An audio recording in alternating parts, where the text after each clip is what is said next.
What up, what up? This is Boy Goober and welcome to another episode of Not a Masterclass. I'm not a master. And today we're back in the humble studio, and on this episode, we're discussing how pain creates endless motivation. Most people do not know the value of pain.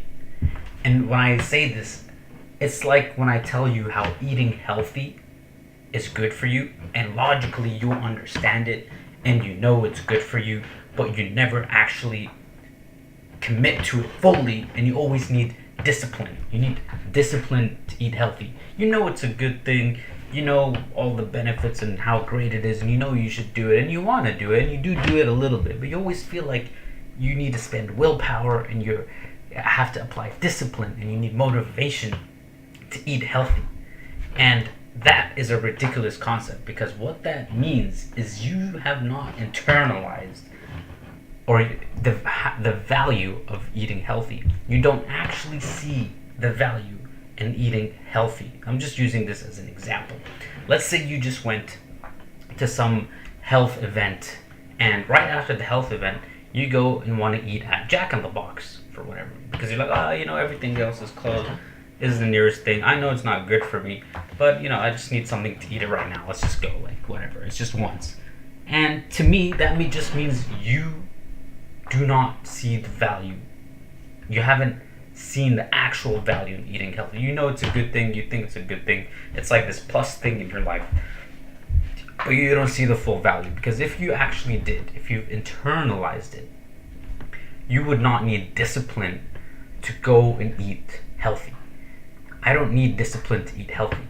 I don't need discipline to go and exercise, because I have fully experienced and internalized the value of eating healthy and exercising, okay? Because when I've done them, I've seen how good I feel, how much energy I have, how better I sleep, how my internal mood is.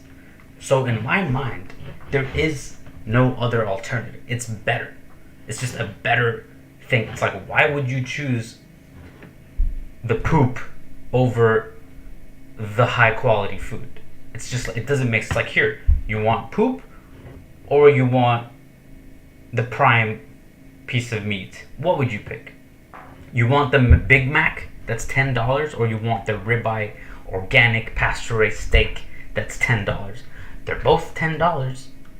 And objectively, which one is better for you. And it's just more nutritious and a gourmet food. But if you still pick the Big Mac, it means you don't fully understand, you don't see the value in eating healthy. You just think it's plus point, but you don't actually internalize, this is great for me, because you haven't went through the motions and felt how actually good this is for you. Because if you did, just like I told you, the fact that I can objectively see my life is better when I exercise and eat good, I don't need discipline anymore. It's just a no-brainer. I move towards it. I'm propelled. It's like I'm magnetically pulled towards eating healthy and exercising. And this same concept goes to pain. I feel like most people, a lot of people, and I'm not talking about elite level people, I'm talking about the average schmo, the average person. If you're working your 9 to 5, if you're just derping through your life, I've even seen actually some successful people that do these things. They don't understand the value of pain, and because they don't understand it, they think, pain is good for motivation. No, like, they don't actually see pain as a good thing, and as a result of that, they're always trying to avoid it. We try and avoid pain as much as possible, okay? And logically that makes sense. But because you don't see the value in pain, you are always running away from it, because you think pain is bad, but it's not. Pain is not a bad thing. You'd be like, man, this guy's like some sadistic guy who likes to torture himself. But listen, I've seen the value of pain. And I actually know, this is a good thing. It's actually really, really good. And when you think about your life right now, just do this as an experiment. look at how you spend most of your day. Okay? You are convincing yourself that everything's okay and that you don't need to do any of these crazy things to improve your life because you've convinced yourself there's no high demand for drastic change in your life. And like, you're probably drinking coffee, you're probably maybe smoking cigarettes or drinking alcohol or smoking weed or watching movies or shows, engaging in social media, eating foods, high dopamine foods, and doing basically anything that what I'm trying to explain is escapism. Okay? Escapism is the term here. It's not just drugs and alcohol. It's anything that involves escapism. You're trying to look for some kind of relief from this sense of discomfort. You've completed all these things. You've been through a long day of work. You just kind of want to unwind and, escape reality a little bit. And on one hand, that makes a lot of sense. But if you truly understood the value of pain, and this is especially if you're not living up to your own expectations, this goes especially for you. And this is the hardest part, because it's that person who's not living to his expectations that secretly knows it, but secretly also cannot see the value of what I'm trying to say. And these are the people that need it the most. And these are people that also are most blocked to it. And that's the scary part. The people in that zone, there's a very small chance they come out of it because they can't see the value in the pain. They convince themselves that they don't need it, and they convince themselves that things are okay. That's the worst place to be in, because you can't even have the first level of awareness to even see why you should do these things. So let me trace back a little bit. Let's just roll back, slow down, and go back. That you engaging in escapism is basically running away from the present moment, because you, in the present moment, is painful. There's some pain there. So if you try this as an experiment and go about your day, go about the task that you have to do, whether you got to go to work or run some errands or whatever it is. Don't listen to music, okay? As a first, like if you're commuting, if you're at work, if you're on your computer, don't listen to music. Do not drink caffeine or any kind of stimulants. Like, stay away from tea, nothing. Like, just no vices, okay? Just let go of these little rituals just for a little bit. Don't smoke, don't drink, don't watch TV, don't open your social media, don't do any of these things. And then after you're done with all your tasks that you had to do, going through this monk mode like focus, after you're done, do not go and like celebrate and go escapism into some kind of activity that will distract you. Anything that'll distract you. Just stay away. You know what I'm talking about secretly. You know what I'm talking about. And what you'll tend to notice is, first of all, you're going to get so bored. Especially after you're done with everything. And you just sit down like, okay, I'm done with my stuff. I'm done with my things that I have to do, right? Your necessities for the day, they're done.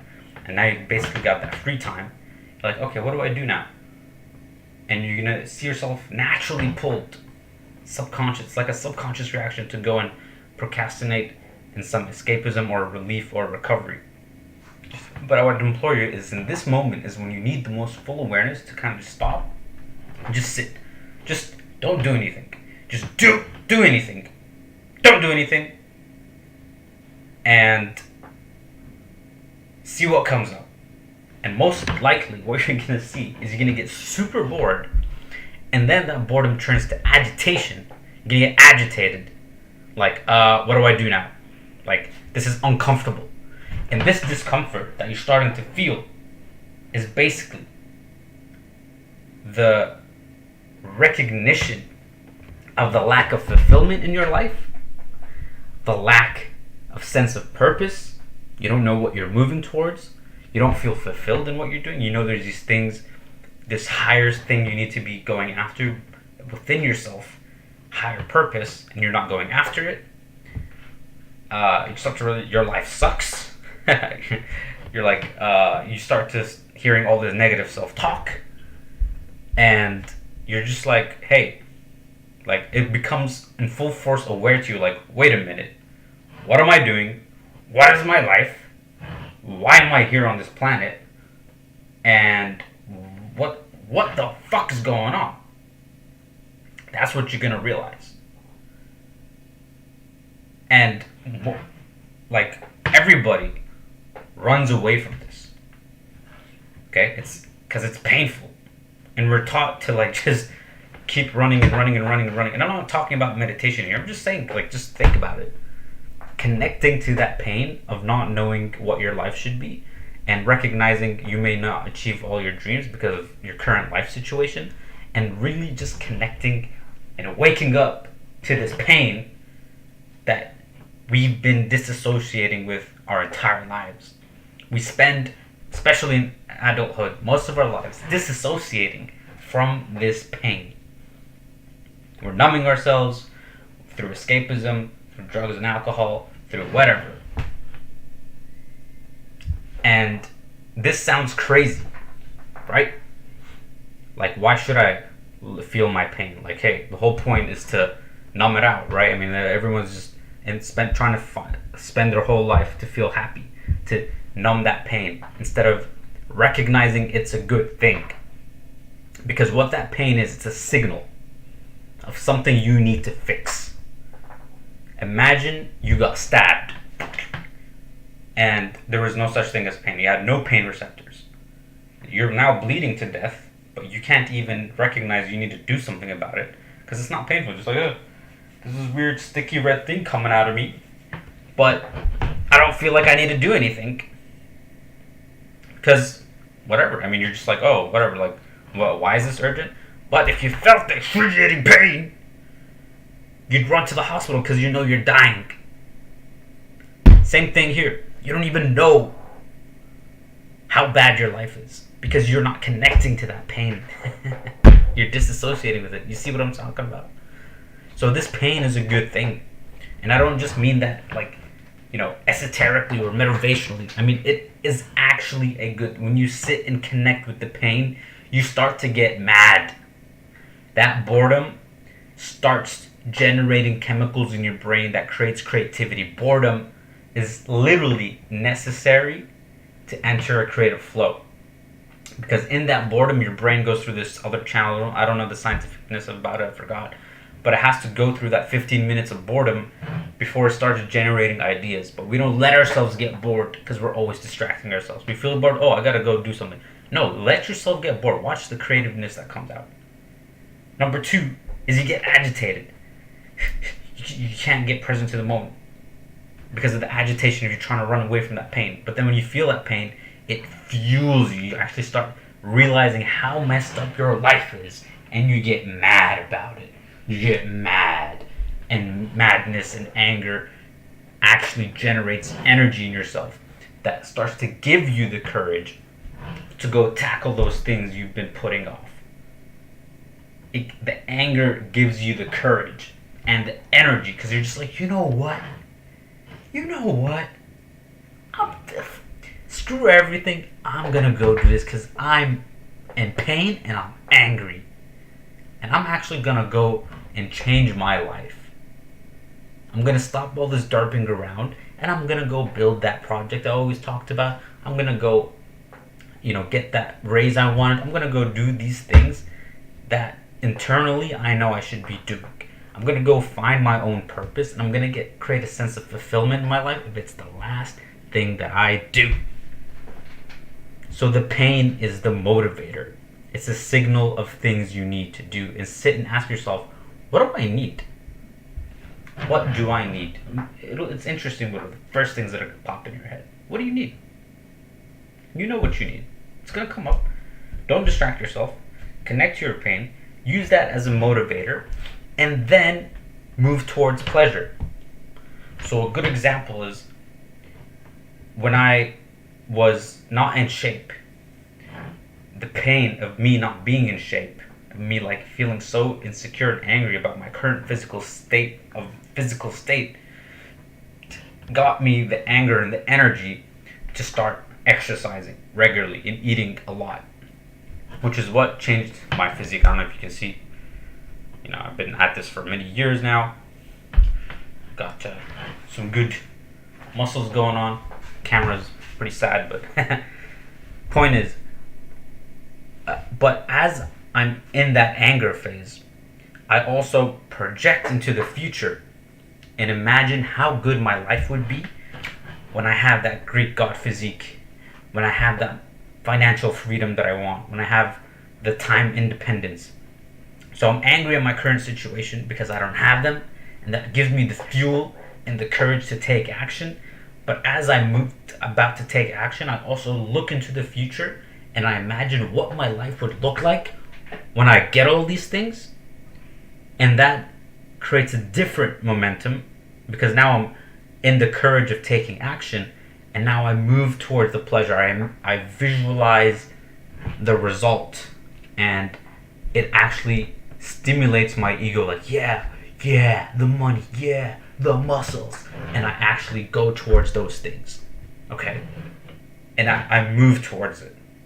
So now I'm not just it's like pain is the base level motivation that creates a constant fuel, and then moving towards the result, moving towards the pleasure makes the process nice, because now you're you enter that state of what it would feel like to have that money and those results, and now you're pulled towards it.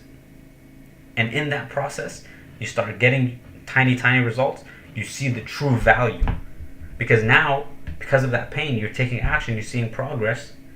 Now you see it as a good thing, and now you're moving towards pleasure, and you're starting to actually get pleasure from going after the things that you're aiming, that you're supposed to do.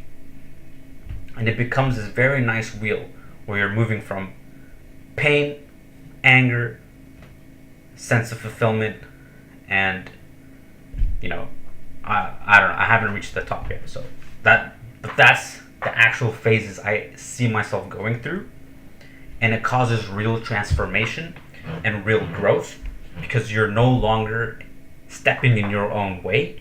And that's because you have to stop disassociating with pain. When you get clear on what you want, have focus by removing distractions, and then taking massive action, you experience a real transformation. Taking the massive action comes through connecting with your pain. Getting clear on what you want is a result of you figuring out what you need from connecting to your pain. And then focusing is by, like I said, you got to remove all those distractions. And these three kind of just become like a triangle, and they at least, look, I'm not living at an elite level, but what I do know is these, at the minimum, bare minimum, should get you out of your own way. And then from there, it's just a series of optimizing and leveraging and scaling your lifestyle. So, I hope you got some value out of this, and that maybe you can go and try that experiment I told you, and let me know if you've truly started to see the value in pain and connecting to your pain. Don't associate with it. Don't disassociate with your pain, is what I meant to say. It's there for a reason. It is a signal. And it's the saddest thing when people can't see why they need that. They won't even know what they need to fix in their life, because they're constantly numbing themselves, disassociating. And it's the saddest thing, it's the most heartbreaking thing, it's the most frustrating thing to see. But I was there once. I still go in and out of it. But because I've been stone cold turkey, I think stone cold, sober, I don't even drink black tea, no green tea, no coffee, nothing, like absolutely nothing. I don't take anything. I just don't take anything at all. I'm just water, clean food, and vegetables. I don't even eat processed food. That's how strict I got on this stuff. It's been 14 months, and because of that, I've been able to connect deeply with my pain. It's made me create drastic changes in my life that have done nothing but elevate my sense of purpose and the results of my life, and it feels like my life is like a psychedelic movie. So, I'm talking through first-hand experience, and I implore you to go out and try this. This is Goober checking out.